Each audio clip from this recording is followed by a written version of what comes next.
ಕೆಲವೊಮ್ಮೆ ಅನಿಸ್ಬಿಡುತ್ತೆ, ಜವಾಬ್ದಾರಿಗಳಿಂದ, ನಮ್ಮವರಿಂದ, ನಮ್ಮ ಕನಸುಗಳಿಂದ ದೂರ ಹೋಗ್ಬಿಡ್ಬೇಕು ಅಂತ ಅನಿಸುತ್ತೆ. ಯಾರಿಗಾಗಿ ಇಷ್ಟೆಲ್ಲ ಹೋರಾಟ? ಯಾರನ್ನು ಓಲೈಸಕ್ಕಾಗಿ ಈ ಹೋರಾಟ?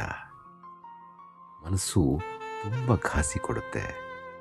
ಹೌದು, ಎಷ್ಟು ಸಂಘರ್ಷಗಳು ಜೀವನದಲ್ಲಿ, ಎಷ್ಟು ಜನರಿಗಾಗಿ ನಾವು ಬದುಕೋದು, ನಮ್ಮವರು ಅಂತ ಎಷ್ಟು ಜನಕ್ಕಾಗಿ ಬದುಕೋದು. ಅವರೆಲ್ಲ ನಮ್ಮ ಬೆನ್ನ ಹಿಂದೆ ನಮ್ಮ ಬಗ್ಗೆನೇ ಮಾತಾಡಿದಾಗ ಎಷ್ಟು ಬೇಜಾರಾಗುತ್ತೆ. ನಾವು ಎಷ್ಟೋ ಕನಸುಗಳನ್ನು ಕಾಣ್ತೀವಿ. ಆ ಕನಸುಗಳಲ್ಲಿ ನಮ್ಮವರನ್ನು ಯಾವಾಗಲೂ ಇಟ್ಕೋತೀವಿ ಅಲ್ವಾ? ಅವರಿಲ್ಲದೆ ನಮ್ಮ ಕನಸುಗಳೇ ಇಲ್ಲ. ಅವರಿಗಾಗೆ ನಮ್ಮ ಕನಸುಗಳೆಲ್ಲ. ಆದರೆ ನಾವು ಪಡುವ ಶ್ರಮವನ್ನು ಅವರು ಅರ್ಥ ಮಾಡ್ಕೊಂಡಿಲ್ಲ ಅಂದಾಗ ಈ ಕುಟುಂಬ ಅನ್ನೋದಿರುತ್ತಲ್ಲ, ಅದು ಒಂದು ರೀತಿ ಕಾರಾಗೃಹ ಆಗ್ಬಿಡುತ್ತೆ ಕಣ್ರಿ. ದೊಡ್ಡದಾಗಿ ಏನು ನಮಗಾಗಿ ನಾವು ಕನಸು ಕಾಣ್ಬಿಡ್ತೀವಿ ಹೇಳಿ? ನಾವು ನಮ್ಮ ಜೊತೆಗಿರುವವರು ಬೆಳಿಬೇಕು, ಅವರನ್ನು ಚೆನ್ನಾಗಿ ಬೆಳೆಸಬೇಕು, ಚೆನ್ನಾಗಿ ಓದಿಸ್ಬೇಕು, ಅವರು ಕೇಳಿದ್ದನ್ನೆಲ್ಲ ತಂದು ಕೊಡಬೇಕು, ಅವರು ಏನೇನು ಆಸೆ ಪಡ್ತಾರೋ ಅಷ್ಟನ್ನು ಅವರಿಗಾಗಿ ನಾವು ಪೂರೈಸಬೇಕು ಅನ್ನೋ ಒಂದು ಚಿಕ್ಕ ಆಸೆ ಅಷ್ಟೇ ಅಲ್ವಾ ನಮ್ಮ ಕನಸು.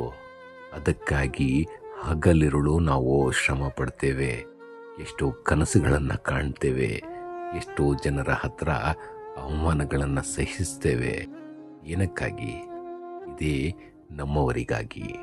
ಈ ನಮ್ಮವರೇ ನಮ್ಮನ್ನು ಅರ್ಥ ಮಾಡಿಕೊಳ್ಳದಿದ್ದಾಗ ಇವರನ್ನೆಲ್ಲ ಬಿಟ್ಟು, ಈ ಕನಸುಗಳನ್ನೆಲ್ಲ ಬಿಟ್ಟು, ನಾವು ಪಡುವ ಶ್ರಮಗಳನ್ನೆಲ್ಲ ಬಿಟ್ಟು ದೂರ ಹೋಗ್ಬಿಡ್ಬೇಕು, ಯಾರ ಕಣ್ಣಿಗೂ ಕಾಣಿಸ್ಲೇಬಾರ್ದು ಅಂತ ಅನ್ನಿಸ್ಬಿಡುತ್ತೆ ಅಲ್ವಾ? ನಿರ್ಧಾರ ಮಾಡಿ ಹೋಗೋದಾದರೂ ಎಲ್ಲಿ?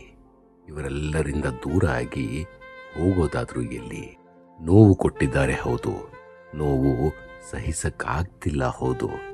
ಆದರೆ ಇವರನ್ನೆಲ್ಲ, ನಾವು ಪಟ್ಟ ಶ್ರಮವನ್ನೆಲ್ಲ ಬಿಟ್ಟು ದೂರಕ್ಕೆ ಹೋಗುವ ಮನಸ್ಸು ಆದರೂ ಏನು ಪ್ರಯೋಜನ ಆಗತ್ತೆ?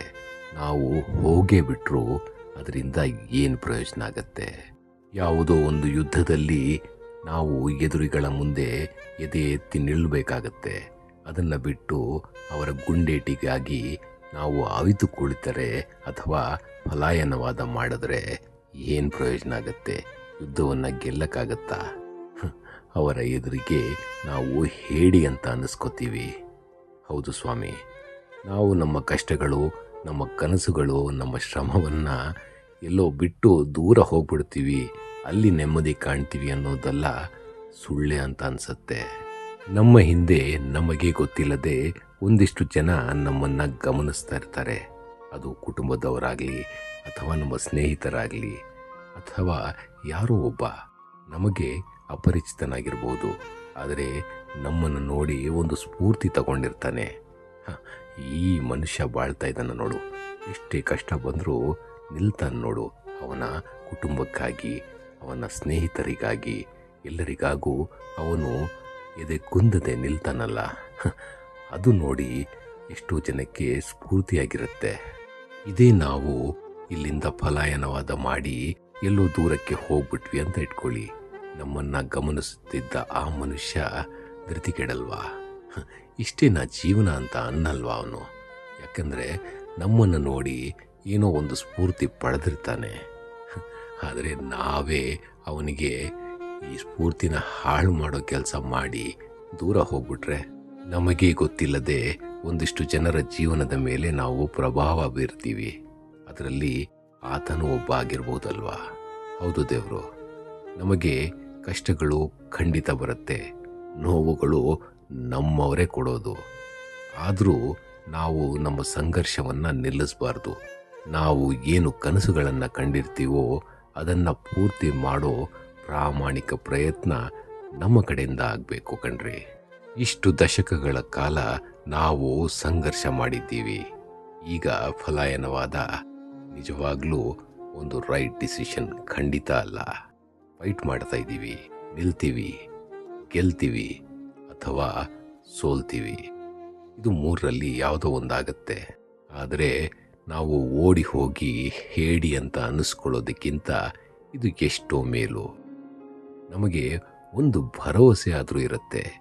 ನಾವು ಹೋರಾಡ್ತಾ ಇದ್ದೀವಿ, ನಾಳೆ ಒಂದು ದಿನ ನಮಗೆ ಗೆಲುವು ಸಿಗಬಹುದು ಅನ್ನೋ ನಂಬಿಕೆ ಆದರೂ ನಮ್ಮಲ್ಲಿ ಉಳಿದಿರುತ್ತೆ.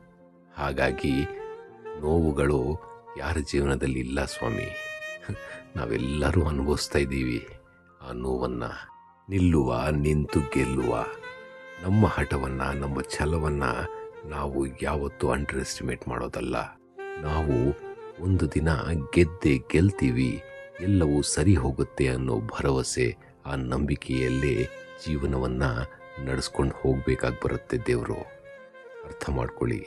ಯಾವತ್ತಿಗೂ ಪಲಾಯನವಾದ ಮಾತ್ರ ಮಾಡಲಿಕ್ಕೆ ಹೋಗಬೇಡಿ. ಯೋಚನೆ ಮಾಡಿ.